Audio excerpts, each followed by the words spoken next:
আসসালামু আলাইকুম বন্ধুরা, সবাইকে কিরগিজস্তান থেকে স্বাগতম। আশা করি সবাই ভালো আছেন এবং সুস্থ আছেন। আমিও আলহামদুলিল্লাহ আল্লাহর রহমতে এবং আপনাদের দোয়ায় ভালো আছি, সুস্থ আছি।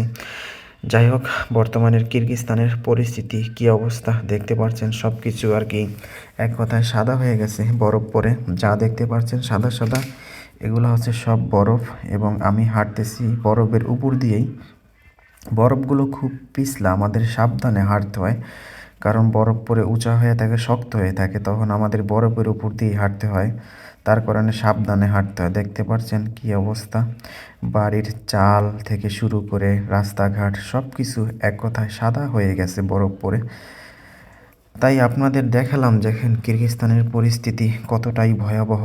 এখনও ভাই শীতের কিছুই না, বা এখনও বরফ পরে এগুলো কিছুই না, সামনে আরও বরফ পরে প্রায় হাঁটু পর্যন্ত, কোমর পর্যন্ত উঁচা হয়ে থাকবে। তখন -30, -35, এখন বর্তমানে হচ্ছে -8, 9, 10 এরকম থাকে।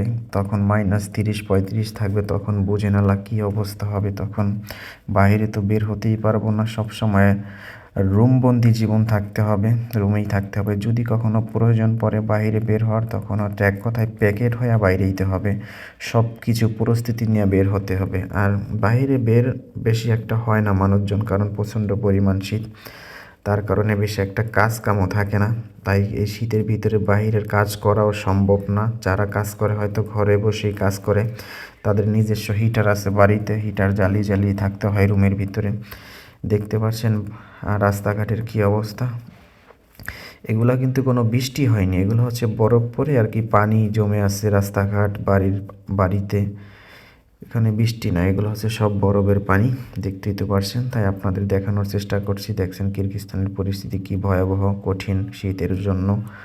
বাংলাদেশের শীত আর এই শীত, এখানের শীত খুবই ভয়াবহ। বাংলাদেশের শীত ওগুলা কিছুই না ধরতে গেলে। এখানে -30, 35, আবার 40ও যায়।